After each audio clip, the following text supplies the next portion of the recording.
Hello, नमस्कार दोस्तों।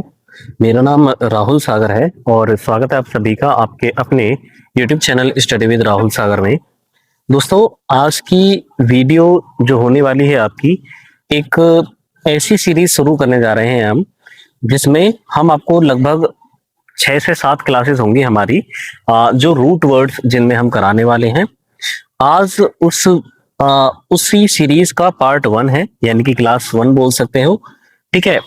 मैं आपको डीएसएसबी के पर्सपेक्टिव से, मतलब जितने इंपॉर्टेंट रूट वर्ड्स होते हैं उनको बाकायदा बेहतरीन तरीके से समझाऊंगा। बस केवल आपको इन रूट वर्ड्स की 5 से 6 क्लासेस लेनी है और फिर उसके बाद बात खत्म। आपको कहीं भी भटकने की जरूरत नहीं है। केवल और केवल आपके लिए ये क्लासेस सही रहेंगी। और हम ऐसा नहीं है कि घंटे घंटे 2-2 घंटे पढ़ेंगे। केवल और केवल हम कोशिश करेंगे कि जितना कम टाइम में जितने ज्यादा रूट वर्ड्स हो जाए उतना सही रहेगा। ठीक है दोस्तों, तो चलिए वीडियो की शुरुआत करते हैं। लेकिन इससे पहले आप सभी से एक छोटी सी रिक्वेस्ट है। अगर आपने अभी तक हमारा YouTube चैनल सब्सक्राइब नहीं किया है तो प्लीज हमारे YouTube चैनल को सब्सक्राइब कर लीजिए और बेल आइकन को भी प्रेस कर लीजिएगा, ताकि जो हमारी आने वाली लेटेस्ट अपडेट्स हैं उनको आप आसानी से देख सकें। तो चलिए दोस्तों, शुरू करते हैं आज के अपनी वीडियो को। मैं आप सभी से एक चीज और कहना चाहूंगा कि इस वीडियो के डिस्क्रिप्शन बॉक्स में आपको एक टेलीग्राम चैनल का लिंक भी मिल जाएगा। आप चाहे तो उसे भी फॉलो कर सकते हैं, क्योंकि हम उस टेलीग्राम चैनल पर आपको अब तक हमने क्या किया था कि जितनी भी डीएसएसबी ऑफिशियल तरीके से जानकारी प्रोवाइड कराता था, या कोई ऐसी जानकारी हमें हमारे सीक्रेट सोर्सेज के माध्यम से मिलती थी, तो आपको हम सबसे पहले उस टेलीग्राम चैनल पर प्रोवाइड करा देते थे। ठीक है। लेकिन अब हम कोशिश करेंगे कि आपसे ना वो चीजें भी शेयर की जाए जिससे कि आपको मदद मिले आपकी प्रिपरेशन करने में। ठीक है। मैं टीजीटी एसएसटी का एस्पिरेंट हूं। मैं तुम्हें सच बताऊं तो मेरा 2024 में जो ये 2024 की वैकेंसीज आई हैं, जिनका ई डोजर का रिजल्ट अभी हाल फिलहाल में जारी किया गया है, उनमें मैं ई डोजर में सेलेक्टेड हूं। बट रियली बताऊं तो फाइनल सिलेक्शन के बहुत कम चांसेस है। बट हाँ, मैं आपको ये रियल बताता हूं कि मैं ई डोजर के लिए सेलेक्टेड हूं। मुझे काफी सारी चीजों का एक्सपीरियंस है हर एक सब्जेक्ट में। अगर आपको टीजीटी एसएसटी में अगर कोई भी प्रॉब्लम है तो आप मेरे से पूछ सकते हैं। और साथ ही साथ हम यहाँ पर ऐसा नहीं है कि हम कुछ ही चीजें लेकर चलेंगे। मैं डीएसएसबी टीसीटी एसएसटी जो सब्जेक्ट कंसर्न वाला पार्ट है आपका, उसको लेकर के बहुत अच्छे पीवाईक्यूज लेकर के आऊंगा। कुछ ऐसी चीजें लेकर के आऊंगा जो मेरे खुद के नोट्स बने हुए हैं, जो वन लाइनर फॉर्म में है। और आप यकीन मानिए, आप उन नोट्स को देखोगे तो आप सच बता रहा हूं आपको, मैंने बहुत सारी चीजें खंगोली थी। बुक्स से लेकर के जितने भी पीवाईक्यूज थे, और पीवाईक्यूज में ऐसे नहीं केवल और केवल पीवाईक्यूज, उसके हर एक पीवाईक्यूज के जितने भी क्वेश्चन होते थे और उन क्वेश्चन के आसपास की जितनी भी चीजें होती थी, वो सारी चीजें मैंने वहां पर लिखी है। ठीक है। मेनली होता क्या है, लोग ये कहते हैं टीसीटी एसएसटी के लिए कि आप एनसीईआरटी को पढ़िए और वो केवल रहेंगी आपके लिए, मतलब वो काफी रहेंगी। बट ऐसा नहीं है। आप यकीन मानिए, आप 2018 का पेपर उठा करके देख लीजिए टीसीटी एसएसटी का, 2021 वाले सभी पेपर्स उठा करके देख लीजिए, और साथ ही साथ 2024 में 2000 जिनका एग्जाम हुआ था, आई थिंक 2025 में हुआ था, हाँ 2025 में एग्जाम हुए थे, उनके सभी पेपर्स को उठा करके देख लीजिए आप को, और उनसे मैच करना आप एनसीईआरटीज को।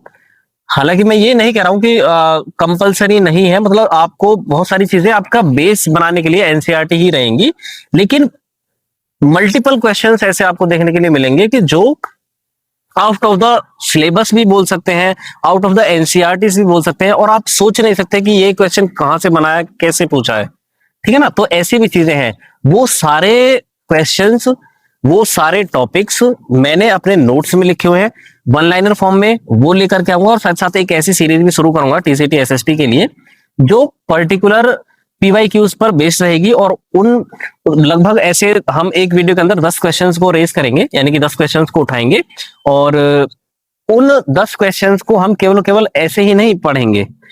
हम उन 10 क्वेश्चंस के ऑप्शंस जो क्रिएट करेंगे, और उस क्वेश्चन से रिलेटेड जितने भी इर्द गिर्द की चीजें होंगी, उस क्वेश्चन से रिलेटेड उसके आसपास की जितनी भी चीजें होंगी, उन सभी क्वेश्चंस को हम उन वीडियोस के अंदर डिटेल में डिस्कस करेंगे। ठीक है दोस्तों, तो ये मेरा मोटिव है, या ये एक मेरा जो इनिशिएटिव लेने वाला हूं मैं अभी। थोड़ा रिसोर्सेज की कमी होने की वजह से मैं चीजें इतना जल्दी नहीं कर पाऊंगा, बट हाँ देखेंगे जितना भी होता है, जैसे भी होगा आपके लिए हम तैयारी करेंगे, जरूर करेंगे। ठीक है दोस्तों, तो हम फिलहाल के लिए ये पार्ट 1 इतना ज्यादा लंबा ना होए आपके रूट वर्ड्स के लिए, तो हम इसको शुरू करते हैं। ठीक है दोस्तों, तो चलिए शुरू करते हैं आज के अपने वीडियो को। आप ये जो सामने स्क्रीन पर देख पा रहे हैं, ये वो रूट वर्ड्स है जो आपको हर एक बुक्स में देखने के लिए मिल जाएंगे और हर एक कॉम्पिटिटिव एग्जाम्स में इन्हीं से रिलेटेड क्वेश्चंस पूछे जाते हैं। ठीक है, तो आप जैसे कि हम शुरू करते हैं। अब आपका जो पहला रूट वर्ड है वो है ए। क्या है? ए हमारा रूट वर्ड है। अगर किसी भी मीनिंग या किसी भी वर्ड में अगर ये ए लग जाता है पहले, तो इसका मीनिंग होता है विदाउट। क्या होता है? विदाउट होता है। ठीक है, एक सेकेंड। विदाउट इसका मीनिंग होता है, जैसे फॉर एग्जाम्पल के तौर पर लीजिए अबाइस। ये पहला मीनिंग है हमारा अबाइस। इसका मतलब क्या हो जाएगा? बाइस का मतलब हो जाता है बॉटम, और इसके पहले ए लगा है तो इसका मतलब हो जाएगा विदाउट बॉटम। विदाउट बॉटम का मतलब कि बिना तल के। ठीक है, तल समझते हो ना, वही। तो अबाइस विदाउट बॉटम। उसके बाद है अपना एक अगला एग्जाम्पल है अक्रोमेटिक। अच्छा, एक चीज मैं आपको बता देता हूं, जैसे अगर किसी वर्ड में ए लगा हुआ है पहले, तो विदाउट तो मैंने आपको बता दिया कि विदाउट हो जाएगा। ठीक है, लेकिन जो क्रोम वर्ड है ना आपका, ये भी क्रोम भी एक रूट वर्ड है, जो ये दर्शाता है कि उस वर्ड में कलर की बात हो रही होगी। क्या बात हो रही है? कलर की बात हो रही होगी। तो यहीं पर अक्रोमेटिक विदाउट कलर, इसका मतलब होता है विदाउट कलर। आ मतलब विदाउट और क्रोम मतलब कलर, तो विदाउट कलर। ठीक है, तो ये आपका मीनिंग हो गया। उसी के साथ साथ आपका जो नेक्स्ट मीनिंग है वो है अनहाइड्रस। अनहाइड्रस, ठीक है। ए मतलब विदाउट और हाइड्रस, हाइड्र जिसमें मतलब कहीं किसी वर्ड में अगर HYDR आपको देखने के लिए मिल जाए, तो समझ जाना है कि आपको वाटर की वहां पर बात हो रहेगी। तो ए मतलब विदाउट और हाइड्रस मतलब वाटर, तो बिना पानी के, यानी कि विदाउट वाटर। उसके बाद है आपका अगला अमोरल। अमोरल मतलब ए विदाउट और मोरल मतलब विदाउट मोरल सेंस। अमोरल का मतलब विदाउट मोरल सेंस। उसके बाद है एसेक्सुअल। ए मतलब विदाउट और सेक्सुअल मींस इसका मतलब हो जाएगा विदाउट सेक्सुअल फीलिंग्स और एसोसिएशंस। कहने का मतलब है बिना सेक्सुअल फीलिंग्स का, तो एसेक्सुअल विदाउट सेक्सुअल फीलिंग्स का। ठीक है, बोल सकते हैं। उसके बाद हम एक और मीनिंग होता है। अच्छा, एक तो मीनिंग हो गया विदाउट, लेकिन इसका एक और मीनिंग होता है, वो होता है ऑन। क्या होता है? ऑन। जैसे आप एग्जांपल देखेंगे अफायर। अफायर ए मतलब ऑन और फायर मतलब ऑन फायर। ठीक है, उसके बाद अगला है अशोर। शोर का मतलब होता है किनारा। क्या होता है? शोर का मतलब होता है किनारा, और ऑन द शोर किनारे पर। तो हम अशोर को क्या बोल सकते हैं हिंदी में? किनारे पर। ठीक है, उसके बाद आपका अगला जो वर्ड है वो है असाइड। क्या है? असाइड। अ ऑन और साइड मतलब ऑन द साइड। इसका मीनिंग क्या है? ऑन द साइड हो जाएगा। ठीक है, चलिए अगले देख लेते हैं। नेक्स्ट है आपका रूट वर्ड एब। ठीक है, ए बी यानी कि अब। अब का मतलब हो जाता है आपका मीनिंग, इसका अर्थ निकल करके आता है रूट वर्ड के अकॉर्डिंग नॉट। क्या आता है? नॉट आता है। जैसे एग्जाम्पल के तौर पर एब नॉर्मल लिखा हुआ है, तो एब मतलब नॉट और नॉर्मल मतलब नॉर्मल। नॉट नॉर्मल, तो क्या हो जाएगा? एब नॉर्मल का मतलब नॉट नॉर्मल मतलब जो सामान्य नहीं है, जो नॉर्मल नहीं है। ठीक है, उसके बाद अगला है आपका एग्जाम्पल एब्सेंट। एब्सेंट, एब मतलब नो और सेंट मतलब यानी कि प्रेजेंट, तो नो प्रेजेंट, नॉट प्रेजेंट बोल सकते हैं। जो प्रेजेंट नहीं है तो उसे क्या बोला जाएगा? एब्सेंट बोला जाएगा। ठीक है, उसके बाद है आपका एबिरेशन। क्या है? एबिरेशन। एबिरेशन बोल रहे थे हम। एबिरेशन का मतलब ना एक मतलब अ डिपार्चर फ्रॉम नॉर्मल, या हम इसे नॉट नॉर्मल भी बोल सकते हैं एबिरेशन का मतलब। ठीक है, तो एबिरेशन मतलब नॉट नॉर्मल, जो नॉर्मल नहीं है। ठीक है, उसके बाद है अगला वर्ड है आपका एब्सटिनेंस। क्या है? एब्सटिनेंस। एब का तो मतलब वही हो गया, एब जो हमारा रूट वर्ड है उसका मीनिंग क्या आएगा निकल करके? नॉट। ठीक है, नॉट इंडल्जिंग इन एल्कोहल और सेक्स, यानी कि कहने का मतलब है एब्सटिनेंस का पूरा मीनिंग हो जाएगा जो अल्कोहल और सेक्स में लिप्त नहीं है।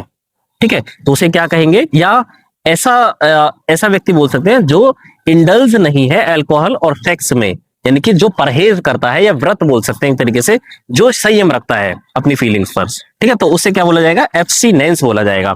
ठीक है, एब इसमें हमारा रूट वर्ड है, एब का मतलब हो गया नॉट, और एब्स्टिनेंस मतलब वही जो, इसको पूरा अगर हम बोलेंगे तो एब्स्टिनेंस बोला जाएगा।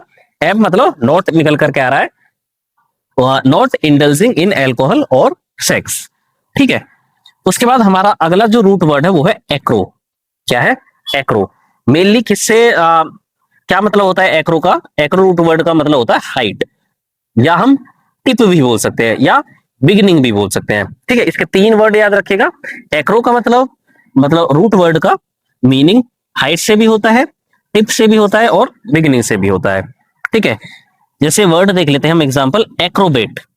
ठीक है, एक्रो आ गया यानी कि हाइट की बात हो रही होगी, तो क्या हो जाएगा, एक्रोबेट मतलब अ हाई वॉकर। क्या हो जाएगा, अ हाई वॉकर।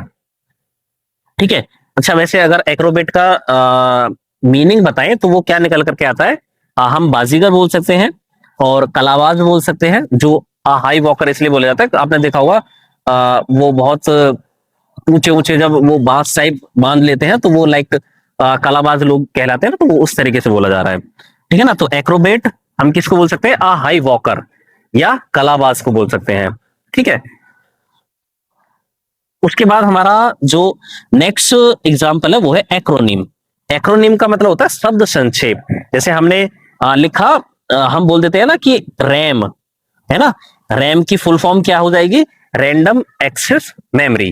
ठीक है ना, तो ये जो रैंडम एक्सेस मेमोरी का जो संक्षेप करने के बाद जो शब्द बना वो बना रैम। इसी को हम क्या बोल देते हैं, इसी शब्द संक्षेप को क्या बोल देते हैं, एक्रोनिम बोल देते हैं। ठीक है, जैसे यहां पर लिखा हुआ है, a word formed from the first capital letters of the a word. ऐसे ही, क्योंकि जैसे रैंडम से आर हो गया, ए से हो गया आपका एक्सेस, और मेमोरी से एम बन गया, तो ये दोनों क्या हो गया, तो ये तीनों वर्ड्स किस तरीके से बन गए, रैंडम एक्सेस मेमोरी का शब्द संक्षेप करने के बाद क्या आ गया, रैम हो गया। ठीक है ना, उसके बाद हमारा नेक्स्ट एग्जांपल है एक्रोफोबिया। क्या है, एक्रोफोबिया। एक्रो किससे रिलेट करता है, हाइट से, और फोबिया मतलब डर। फोबिया भी एक क्या है, एक रूट वर्ड है। फोबिया भी क्या है, एक रूट वर्ड है, जिसको जो किससे रिलेट करता है, वो करता है डर से। ठीक है, याद रखिएगा। तो acrophobia the fear of height, इसका मतलब हो जाएगा एक्रोफोबिया का द फियर ऑफ हाइट, यानी कि ऊंचाई का डर। ठीक है, अगर हम हिंदी में बात करें तो। उसके बाद है एक्रोपोलिस।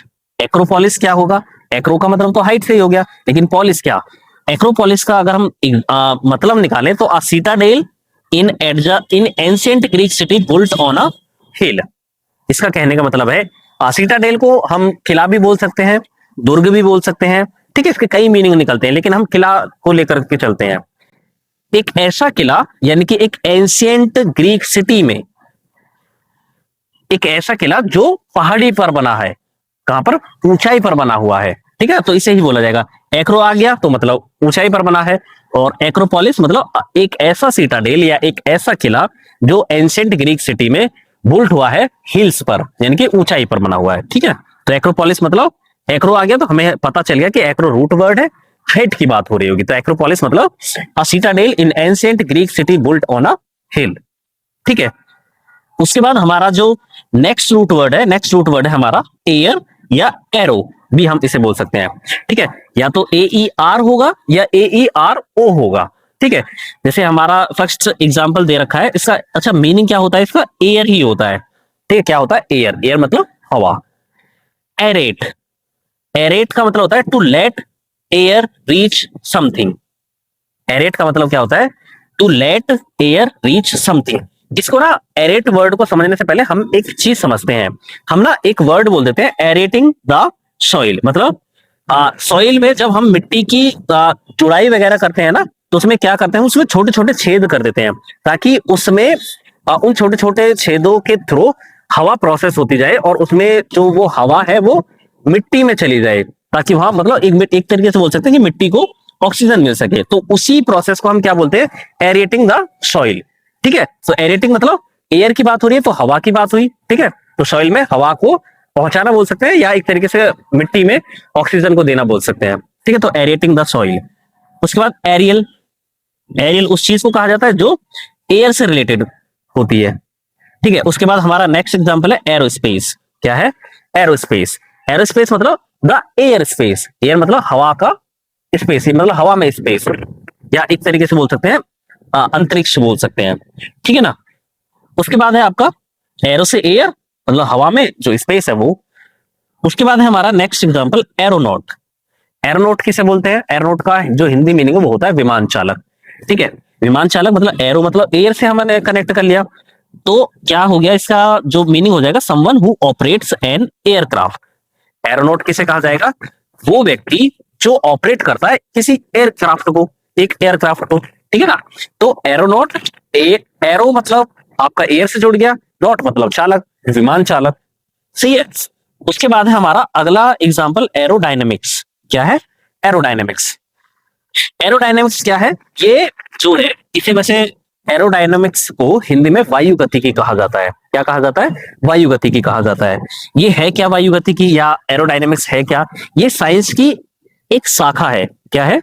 साइंस की एक शाखा है जो इस बात का अध्ययन करती है कि जब कोई वस्तु हवा में चलती है, जैसे हवाई जहाज हो गया, ठीक है, जैसे हेलीकॉप्टर हो गया, जब कोई वस्तु हवा में चलती है तो हवा उस वस्तु के साथ किस तरीके का व्यवहार करती है, ये सारी चीजें इसी aerodynamics branch of science, branch of science, तो उसके बारे में पता चलता है हमें एरोडायनेमिक्स में, ठीक है। तो एरोडायनेमिक्स एयर की बात हो रही है, मतलब किस तरीके का व्यवहार करती है जब कोई चीज हवा में चलती है, उसके बारे में हम एरोडायनेमिक्स जो एक साइंस की शाखा है उससे हम पता करते हैं, ठीक है। तो एरोडायनेमिक्स के बारे में आपको बता दिया। उसके बाद है हमारा नेक्स्ट रूट वर्ड है एगोग। क्या है? एगोग। जो एगोग जो हमारा रूट वर्ड है, अगर कहीं पर ये किसी वर्ड के बीच में दिख जाए तो इसका मतलब क्या हो जाएगा? किससे रिलेट कर जाएगा वो? लीडिंग से, मतलब नेतृत्व करने से, ठीक है। डेमागोग, जैसे एग्जांपल के तौर पर हम लेते हैं डेमागोग। डेमागोग कौन किसे बोलते हैं? An orator who appeals to the passions and prejudices of his audience. या हम डेमागोग ना एक ऐसे नेता को बोल सकते हैं जो लोगों को भड़का करके, मतलब अपना समर्थन शामिल करता है, मतलब वो किसी भी तरीके से एक ऐसा नेता या एक ऐसा लीडर जो अपनी जनता को भड़का करके उनका सपोर्ट प्राप्त करता है, ठीक है। तो उसे क्या कहा जाएगा? डेमागोग कहा जाएगा, ठीक है। एगोग आ गया तो लीडिंग करने की बात आ गई, ठीक है। उसके बाद आपका पेडागोग। पेडागोग कौन है? Someone who educates young people, ठीक है। तो वो लीड कर रहा है, मतलब एडुकेट कर रहा है तो वो लीड कर रहा है ना। तो क्या आ गया इसमें? पेडागोग, एगोग बीच में आ गया, तो क्या कर रहा है? लीड कर रहा है वो। Someone who educates young people, जो व्यक्ति एडुकेट करता है यंग पीपल्स को, ठीक है। सॉरी, पीपल्स नहीं, पीपल को केवल। उसके बाद हमारा पेडागोजी। पेडागोजी आप सभी को पता ही होगा, पेडागोजी बोलते हैं हम शिक्षण शास्त्र को, जिसमें हम बच्चों वगैरह को पढ़ाते हैं, तो वहां पर भी एक तरीके से लीडर का ही काम करता है ना टीचर, तो ठीक है। वैसे मेनली लीडर बोला नहीं जाता, बट हाँ एक तरीके से मान सकते हैं क्योंकि वो सारी चीजें सिखाता है बच्चों को, तो एक तरीके से लीडर हम मान सकते हैं, ठीक है ना। तो अगला है हमारा वर्ड सिनेगॉग। क्या है? Synagogue, the place of worship for a Jewish congregation. क्या है? The place of worship for a Jewish congregation. या सिनेगॉग ना एक ऐसी स्थान को कहा जाता है जहां पर जो ज्यूइश लोग हैं या यहूदी लोग जिन्हें हम बोल देते हैं, वो प्रार्थना वगैरह करते हैं। या हम सिनेगॉग किसे क्या इसका हिंदी मीनिंग क्या हो सकता है? जो यहूदियों का प्रार्थना मंदिर है, ठीक है। तो ये हो गया हमारा एगोग। उसके बाद है हमारा नेक्स्ट रूट वर्ड है एग्री। क्या है? एग्री बोल सकते हैं या एग्रो आ जाए, ठीक है। एग्री या एग्रो आ जाए तो किससे रिलेट करता है? इसका मीनिंग क्या होता है? वो होता है फार्मिंग से। किससे होता है? फार्मिंग से होता है, ठीक है। जैसे एग्री, एग्रीकल्चर, एग्रीकल्चर आप सभी को पता है खेती होता है, ठीक है, इसको तो समझाने की जरूरत है नहीं। मैनेजमेंट ऑफ द लैंड, ठीक है। Agri business making money by utilising land, मतलब लैंड का यूज करके, मतलब भूमि का यूज करके हम जब मनी बनाते हैं तो उसे क्या कहा जाता है? एग्री बिजनेस कहा जाता है। एग्री मतलब फार्मिंग से रिलेटेड हो गया क्योंकि रूट वर्ड हमारा एग्री आ गया उसमें, सही है। उसके बाद हमारा एग्रेरियन। एग्रेरियन किसे कहा जाएगा? Relating to the management of land, ठीक है, मतलब भूमि के मैनेजमेंट से रिलेटेड, सही। उसके बाद हमारा अहोलिक या ओहोलिक। अगर मतलब रूट वर्ड है हमारा अहोलिक या ओहोलिक, अगर किसी वर्ड के अंदर अहोलिक या ओहोलिक आ जाता है तो वहां पर ऑब्वियसली बात है, वहां पर ऑब्जेशन की बात हो रही होगी। किस चीज की बात हो रही होगी? ऑब्सेशन की बात हो रही होगी। मतलब किसी चीज की लत की बात हो रही होगी वहां पर, ठीक है। कैसे, जैसे हम बोल सकते हैं वर्कहोलिक, अहोलिक आ गया इसमें। तो ऐसा व्यक्ति जो ऑब्सेस है वर्क के साथ, मतलब जो जिसमें जैसे लत है वर्क करने की, जैसे जो लीन रहता है वर्क में, ठीक है, ऐसे व्यक्ति को हम क्या कह देते हैं, वर्कोहलिक कह देते हैं, ठीक है ना। उसके बाद है हमारा शॉप शॉपaholic। क्या है, शॉपaholic, जो ऑब्सेस्ड होता है शॉपिंग करने के लिए, ठीक है ना। जिसको जो लीन होता है या जैसे लत है शॉपिंग करने की, उसे हम क्या कह सकते हैं, शॉपaholic, ठीक है। उसका बाद है हमारा एल्कोहलिक। क्या है, एल्कोहलिक। एल्कोहलिक ऐसा व्यक्ति जो एल्कोहल में लीन है या एल्कोहल की जैसे लत है या जो ऑब्सेस्ड है एल्कोहल से, ठीक है। तो ये हो गया हमारा रूट वर्ड अगला, अहोलिक या ओहोलिक बोल सकते हैं हम। इसका जो रूट वर्ड क्या बताता है हमें, या इसका मीनिंग क्या बताता है हमें, वो बताता है ऑब्सेस्ड होने का, मतलब किसी चीज में लत, किसी चीज की लत होना है, किसी चीज में लीन होना, ठीक है।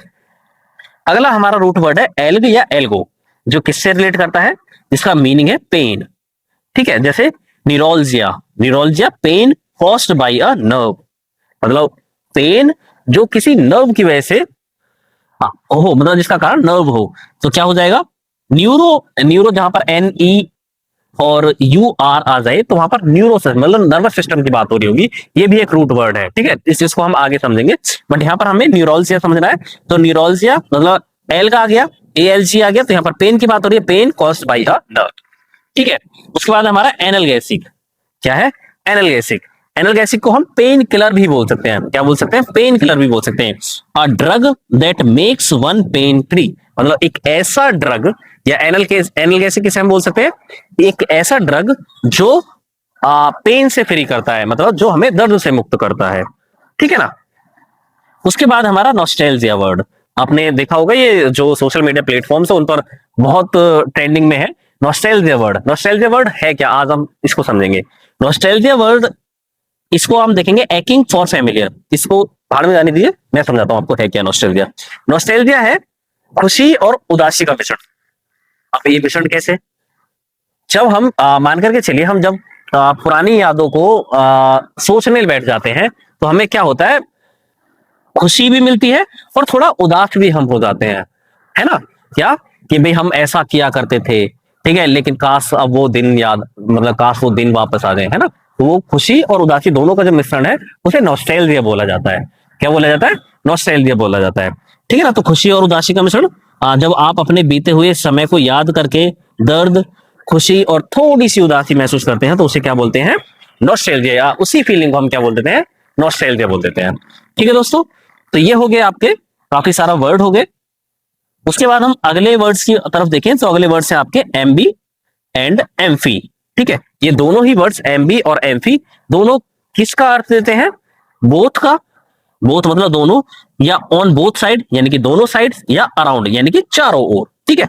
तो एमबी और एम्फी याद रखिएगा, इसका मीनिंग क्या निकलता है इन दोनों रूट वर्ड्स का, बोथ या ऑन बोथ साइड यानी कि दोनों साइड, या फिर अराउंड यानी कि चारों ओर बोल सकते हैं हम, ठीक है। इसका एग्जांपल के तौर पर एम्बी डेक्स्ट्रस, एमबी आ गया तो मतलब दो चीज की बात हो रही होगी, या ऑन बोथ साइड मतलब दोनों साइड की बात हो रही होगी, या फिर चारों ओर की बात हो रही होगी। तो एम्बी डेक्स्ट्रस का मीनिंग हो जाता है, यानी कि इसका अर्थ हो जाता है able to use both hands equally. Ambidextrous ऐसे व्यक्ति को कहा जाता है जो आ, जो अपने दोनों हाथों को इक्वली यूज कर सकता है, ठीक है। दोनों हाथों को, जैसे हम बोल सकते हैं ना, जैसे कोई व्यक्ति दोनों हाथों से एक साथ लिख देता है, तो उसे हम एम्बीडेक्स्ट्रस बोल सकते हैं, है ना। तो वो हो गया। उसके बाद हमारा एम्बिएंट। एम्बिएंट मतलब कंप्लीटली एनवेलपिंग, इसका कहने का मतलब है कंप्लीटली घिरा हुआ चारों ओर से, ठीक है। एनवेलपिंग, एनवेलप आप समझ ही गए होंगे, लिफाफा जो चारों ओर से घिरा हुआ, आप मान सकते हैं हम, है ना। इसको रिलेट करिए, तो कंप्लीटली मतलब पूरे तरीके से घिरा हुआ बोल सकते हैं, या आसपास का हम बोल सकते हैं। उसके बाद हमारा अगला वर्ड है एम्बिगुइस। क्या है, एम्बिगुइस। एम्बिगुइस का मतलब होता है having more than one meaning. Ambi मतलब, या तो हम इसे, अच्छा इसका हिंदी मीनिंग बताऊं एम्बिगुइस का, या तो हम अनेकार्थी बोल सकते हैं, या इसका दो दो अर्थी बोल सकते हैं, ठीक है, दो अर्थी भी बोल सकते हैं। तो एम्बिगुइस जिसका having more than one meaning, मतलब जिसके एक मीनिंग से ज्यादा है, जिसके एक से ज्यादा मीनिंग है, ठीक है, या दो अर्थ है उसके, उसे हम क्या बोलेंगे, एम्बिगुइस। उसके बाद हमारा एम्बिवेलेंस। एम्बिवेलेंस क्या है, इसका मीनिंग हो जाएगा, या इसका अर्थ हो जाएगा कन्फ्लिक्टिंग और opposite feelings toward a person और थिंग। इसको समझिए, यह है क्या, एम्बिवैलेंस है एक ऐसी मानसिक स्थिति है जब आप किसी एक ही इंसान या चीज को आ, अच्छा इसे जाने दीजिए, मैं आपको बताता हूँ ये है क्या, सिंपल सी लैंग्वेज में समझिए। एम्बिवैलेंस जो है वो एक ऐसी दुविधा बोल सकते हैं या एक ऐसी कश्मकश की कंडीशन बोल सकते हैं, स्थिति बोल सकते हैं। जब होता क्या है, जब आप एक ही समय पर किसी एक चीज या किसी इंसान या किसी सिचुएशन के लिए जब तो आप आपके मन में जब अलग अलग फीलिंग्स जगती है ना, तो आप श्योर नहीं होते, आपके पास जब विरोधाभास की स्थिति होती है, आप श्योर नहीं होते कि ये होना चाहिए ये होना चाहिए, दोनों में से एक के लिए जब आप कंफर्म नहीं होते हैं, तो जब वो विरोधाभास की स्थिति होती है उसे हम एम्बिवैलेंस बोल सकते हैं। ठीक है, फॉर एग्जाम्पल आप मान करके चल सकते हैं, जैसे कोई लड़का है और आप उसके साथ रहना चाहते हैं, रहना नहीं चाहते हैं, लेकिन आपको फिर भी रहना पड़ रहा है क्योंकि वजह होगी उसके पीछे कुछ, क्योंकि उसका उससे आप काम निकालवा सकते हैं, कुछ और भी वजह हो सकती है ना। आप समझिए भावनाओं को। तो जब ऐसी कश्मकश की स्थिति बनी होती है, जब आप किसी चीज को छोड़ना भी नहीं चाहते और उसे पाना भी नहीं चाहते, एक तरीके से बोल सकते हैं हम। ठीक है, तो ऐसी ही कंडीशन को हम एम्बिवैलेंस बोल देते हैं। उसके बाद हमारा अगला रूट वर्ड है एम्ब्यूल। क्या है, एम्बुल। एम्बुल का जो मीनिंग होता है वो होता है वॉक से या मूव करने से। ठीक है, जैसे एग्जांपल के तौर पर एम्बल हम बोल सकते हैं, amble to walk in a slow or relaxed manner. जब हम एम्बल इसे बोलते हैं जब हम स्लो रिलैक्स मैनर में वॉक करते हैं। अगला है आपका एम्बुलेंट। एम्बुलेंट किसे कहा जाता है, वॉकिंग और मूविंग अराउंड, जो आसपास घूम रहा है या मूव कर रहा है। एम्बुल आगे से वॉक करने की बात आ गई या मूव करने की बात आ गई। ठीक है, उसके बाद है एम्बुलेंस। एम्बुलेंस आप सभी को पता ही है कि vehicle that's move a patient, जो एक पेशेंट को मूव कराता है, यानी कि वॉक मतलब ले जाता है कहीं पर। ठीक है, तो वो क्या है, एक ऐसा व्हीकल जो एक पेशेंट को मूव करता है, यानी कि वो ले जाता है कहीं पर, या हॉस्पिटल, ठीक, कहीं पर हॉस्पिटल। एम्बुलेंस आप समझ गए, एम्बुलेंस मतलब वॉक या मूव, कहीं पर ले जा रहा है, वॉक कर रही है या मूव कर रही है। ठीक है, उसके बाद है हमारा एमी या एमओ हम बोल सकते हैं। एमी है या एमओ अगर कहीं पर आपको दिख रहा है वर्ड, तो वहां पर क्या होगा, लव की बात हो रही है, प्यार की बात हो रही है। जैसे एमिएबल, क्या है, एमिएबल। एमिएबल का मतलब क्या है, फ्रेंडली एंड लवेबल, जो फ्रेंडली है मतलब मैत्रीपूर्ण है, या लवेबल है, प्रियपूर्ण है। ठीक है ना। उसके बाद एमिटी। एमिटी का मतलब भी यही होता है, फ्रेंडली एंड पीसफुल रिलेशन। उसके बाद है अमोरस। अमोरस का मतलब क्या होता है, शोइंग रोमांटिक लव। अमोरस मतलब अमो हो गया तो यानी कि लव की बात हो रही है, और अमोरस मतलब शोइंग रोमांटिक लव। उसके बाद है हमारा एंड्रो। ANDR या ANDRO अगर कहीं पर दिख जाए, वहां पर बात हो रही है मैन की या मेल की। कैसे, जैसे हम वर्ड देखें एंड्रोगाइनस। एंड्रोगाइनस मतलब एंड्रो की बात आ गई तो यहाँ पर मेल की बात हो रही है, और साथ ही साथ यहाँ पर गाइनो, गाइनो वर्ड आ गया तो स्त्री की भी बात हो रही होगी। ठीक है, ये एक रूट वर्ड है गाइनो, या गाइनी बोल सकते हैं। गाइनी या गाइनो आपको देखने के लिए मिल जाए तो वहां पर स्त्री की बात हो रही होगी। तो being both male and female. Androgynous हम बोल सकते हैं जिसके, या एक ऐसा पर्सन जिसके अंदर मेल और फीमेल हमें दोनों की क्वालिटीज जब नजर आए। ठीक है, तो उसे हम क्या बोल सकते हैं, एंड्रोगाइनस बोल सकते हैं। ठीक है, एक है आपका वर्ड एंड्रॉइड, आप सभी समझते हैं, रिसेंबलिंग ह्यूमन। ठीक है, इसको डिटेल में जाने की जरूरत है नहीं। Miss Andriy. मिस एंड्री आप समझेंगे, मिस एंड्री, एंड्री आ गया या एंड्रो आ गया या एंडर आ गया तो क्या आ जाएगा, आपका मेल की बात हो रही होगी। और मिस, जहां पर मिस वर्ड आ जाता है, याद रखिएगा, मिस का मतलब हो जाता है नफरत से। किससे, नफरत से हो जाता है। ठीक है, तो मिस एंड्री मतलब जहां हेट्रेड टुवर्ड्स मैन, मतलब मैन की तरफ नफरत, या मिस एंड्री मतलब बोल सकते हैं एक तरीके से मिस एंड्रिश होगा ऐसा व्यक्ति जो मेल से नफरत करता हो। ठीक है, इसके बाद आपका एनिम रूट वर्ड। एनिम रूट वर्ड किससे जुड़ा हुआ होता है, इसका मीनिंग क्या होता है, लाइफ या स्पिरिट। क्या होता है, लाइफ या स्पिरिट। एनिमल। एनिमल आप सभी को पता है, अगर नहीं पता तो आप एक काम कीजिए, आप जाइए और एक बाल्टी लीजिए या एक गिलास लीजिए, उसमें डूब करके मर जाइए अगर आपको नहीं पता एनिमल का मीनिंग। ठीक है, मजाक कर रहा हूं, सही है जो भी है। आ लिविंग ऑर्गेनिज्म बोल सकते हैं। ठीक है, आ लिविंग ऑर्गेनिज्म या जानवर, आप सभी को पता ही है उसका मीनिंग। ठीक है, एनिमेट। एनिमेट मतलब टू मेक अलाइव, जहां पर जीवित चीजों की बात हो रही हो। सही है। अगला वर्ड है हमारा equanimity. Equanimity of balanced spirit. Equanimity का मतलब हो जाएगा एक तरीके से जब मानसिक संतुलन बैलेंस होता है, ठीक है, या बोल सकते हैं स्पिरिट का जो संतुलन है वो मतलब संतुलित वे में है, स्पिरिट या लाइफ। उसके बाद हमारा अगला जो रूट वर्ड है वो है एन, ए डबल एन या ई डबल एन। अगर ये किसी वर्ड के अंदर दिख जाए रूट वर्ड, तो क्या होगा उसका मीनिंग, वहां पर ईयर की बात हो रही है, मतलब साल की बात हो रही होगी। जैसे एनिवर्सरी, एनिवर्सरी आप सभी को पता है एक साल में आता है ना, एनिवर्सरी वाला मौका। A date observed once a year, मतलब एक ऐसी डेट जो एक साल में एक बार आती है। उसके बाद हमारा एनुअल, एनुअल मतलब वार्षिक, ठीक है। मिलेनियल, मिलेनियम, मिलेनियम जो 1000 ईयर्स के लिए मिलेनियम बोला जाता है, ठीक है। एन आ गया तो ईयर की बात हो रही है, कितने ईयर की बात हो रही है, 1000 ईयर की बात हो रही है। उसके बाद आपका अगला रूट वर्ड है एंटी। क्या है, एंटी, ANTE। इसका मतलब दो निकल करके आते हैं, एक तो बिफोर और इन फ्रंट। बिफोर का मतलब सामने भी होता है, पहले भी होता है, याद रखिएगा। इन फ्रंट का मतलब सामने बोल सकते हैं। जैसे एंटीसीड, एंटीसीड का मतलब होता है to come before something in time, मतलब किसी चीज में टाइम से पहले आ जाना बोल सकते हैं, ठीक है। तो इसको एंटीसीड मतलब पूर्ववर्ती बोल देते हैं, वैसे पूर्ववर्ती होना या समय से पहले आ जाना कहीं पर, उसको हम बोल सकते हैं एंटीसीड। उसके बाद आपका एंटी मेरिडियन, मतलब मेरिडियन से पहले का, या मेरिडियन के सामने बोल सकते हैं, मेरिडियन से पहले। एक वर्ड यहाँ पर अलग अलग वर्ड के लिए अलग अलग मीनिंग यूज होते हैं, तो इसलिए हम क्या बोल सकते हैं, बिफोर नून। मेरिडियन मतलब नून और एंटी मतलब बिफोर, बिफोर नून। एंटी रूम, एंटी का मतलब यहाँ पर क्या निकल कर आएगा, इन फ्रंट मतलब सामने। बिफोर का मतलब भी वैसे सामने ही होता है, एक अलग निकाले तो हम, बिफोर मतलब पहले भी होता है, इसका मतलब सामने भी होता है, ठीक है। तो anti room, small room before the main room, मतलब एक ऐसा एक छोटा रूम जो मेन रूम के सामने है, ठीक है। तो क्या आ गया, एंटी मतलब बिफोर का यूज आ गया। उसके बाद है आपका अगला जो रूट वर्ड है वो है एंथ्रोप। क्या है, एंथ्रोप। क्या है, एंथ्रोप। एंथ्रोप अगर कहीं पे वर्ड दिख जाए तो वहां होगा आपका ह्यूमन की बात हो रही होगी। जैसे anthropology, the study of Mankind, मतलब स्टडी ऑफ ह्यूमन, ह्यूमन का अध्ययन या मानव का अध्ययन, एंथ्रोपोलॉजी बोला जाता है। उसके बाद आपका anthropomorphism, giving human form to non human things, मतलब एंथ्रोमॉर्फिज्म किसे, एंथ्रोपोफॉर्म, सॉरी, एंथ्रोपोमॉर्फिज्म किसे बोला जाएगा, सॉरी इसके लिए बहुत बड़ा वर्ड है।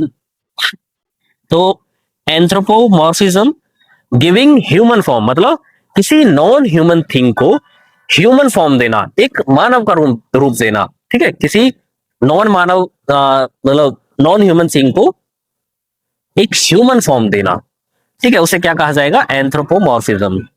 उसके बाद आपका philanthropy, philanthropy the love to mankind, मतलब लव टू ह्यूमन।